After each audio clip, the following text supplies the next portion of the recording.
नमस्कार। आज हम बात कर रहे हैं भारत की अगली जनगणना की। ये 2026-27 में होनी है। हाँ, नमस्कार। और जो खबरें आ रही हैं उससे लगता है ये सिर्फ एक रूटीन गिनती नहीं होगी। बिल्कुल। मतलब कई मायनों में ये ऐतिहासिक होने वाली है, ऐसा कहा जा रहा है। सही। तो चलिए समझते हैं कि इसमें क्या खास है। हम्म।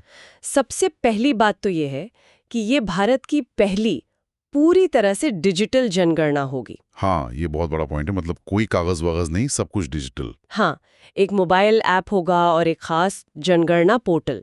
सारा डेटा उसी के जरिए इकट्ठा किया जाएगा। टेक्नोलॉजी के लिहाज से तो ये वाकई एक लीप है, कह सकते हैं। अच्छा, और ये प्रक्रिया कैसे होगी? मतलब कब शुरू होगी? देखिए, 2 फेज में प्लान किया गया है। 2 फेज, ओके। पहला फेज है हाउस लिस्टिंग का, मतलब घरों की सूची बनाना और उनकी जानकारी लेना। ठीक है।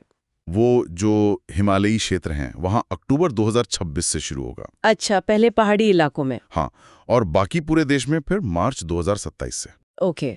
और दूसरा फेज? वो ठीक उसके बाद, मतलब असल आबादी की गिनती वो 1 मार्च 2027 से शुरू होगी। समझ गई। लेकिन एक और चीज है जिसकी बहुत चर्चा हो रही है।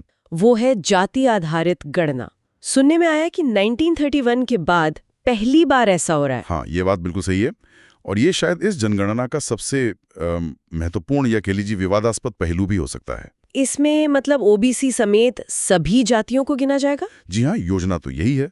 ओबीसी यानी अन्य पिछड़ा वर्ग और बाकी सभी जातियों के आंकड़े जुटाए जाएंगे। इसका असर क्या हो सकता है? इतने सालों बाद ये डेटा आ रहा है। असर तो बहुत गहरा हो सकता है। देखिए, जो आरक्षण नीतियां हैं, जो सामाजिक कल्याण की योजनाएं बनती हैं, हाँ, उन सबके डिजाइन पर, उनके टारगेटिंग पर सीधा असर पड़ेगा और राजनीतिक प्रतिनिधित्व पर भी। मतलब ये आंकड़े मौजूदा सिस्टम को चैलेंज कर सकते हैं। बिल्कुल, ये नीति निर्माण को एक नई दिशा दे सकते हैं या कम से कम उस पर एक नई बहस तो जरूर छिड़ेंगे। इस जातिगत गिनती के अलावा और क्या बड़े प्रभाव हैं इस जनगणना के? एक और बहुत बड़ा प्रभाव है इसका डीलिमिटेशन पर। डीलिमिटेशन मतलब सीटों का पुनर्निर्धारण। हाँ, वही। लोकसभा और विधानसभा सीटों की सीमाएं दोबारा तय की जाएंगी नई जनसंख्या के आधार पर। अच्छा, तो ये जनगणना के आंकड़ों पर आधारित होगा? एग्जैक्टली। और इससे राज्यों के बीच सीटों का जो मौजूदा संतुलन है, खासकर उत्तर और दक्षिण भारत के बीच, उसमें बदलाव आ सकता है। ये तो बड़ी बात है। और एक और बात, जो महिलाओं के लिए 33% आरक्षण का कानून पास हुआ है, हाँ, उसे लागू करने के लिए भी ये जनगणना और उसके बाद होने वाला डिलिमिटेशन जरूरी है। उसके बिना वो लागू नहीं हो सकता। ओके, तो ये सब जुड़ा हुआ है। लेकिन इतने बड़े स्केल पर, वो भी पहली बार पूरी तरह डिजिटल, इसमें चैलेंज क्या होंगे?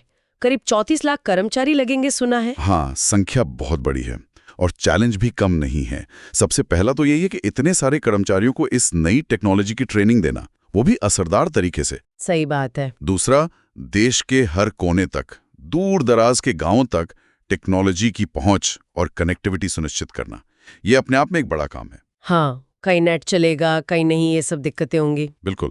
और शायद सबसे अहम मुद्दा है डेटा की सुरक्षा और गोपनीयता का। हाँ, ये तो बहुत ही सेंसिटिव डेटा है। बहुत ज्यादा।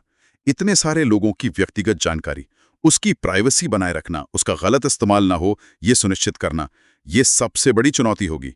सरकार को पारदर्शिता और लोगों की निजता के बीच एक संतुलन साधना होगा। तो कुल मिलाकर देखें तो ये जनगणना कई वजहों से खास है। पहली डिजिटल, जाति गणना की वापसी, और फिर डीलिमिटेशन और महिला आरक्षण से इसका सीधा कनेक्शन। हाँ, सब कुछ इंटरलिंक्ड है। उम्मीद तो यही है कि इससे जो आंकड़े मिलेंगे वो जमीनी स्तर पर, गांव और शहर के लेवल पर बेहतर योजनाएं बनाने में मदद करेंगे। सही। लेकिन इन सब बदलावों को देखते हुए एक सवाल मन में आता है। बताइए। जब हम जानते हैं कि जातिगत आंकड़ों और फिर सीटों के पुनर्निर्धारण से राजनीतिक और सामाजिक समीकरण बदल सकते हैं, शायद काफी हद तक बदल सकते हैं। हाँ, इसकी संभावना तो है। तो फिर ये सुनिश्चित करने के लिए क्या व्यवस्था होनी चाहिए, क्या सेफगार्ड्स होनी चाहिए कि ये बदलाव समाज को और बांटे नहीं, बल्कि लोकतांत्रिक प्रतिनिधित्व को वाकई में मजबूत करे, ज्यादा समावेशी बनाए? ये एक बड़ा सवाल है जिस पर सोचने की जरूरत है।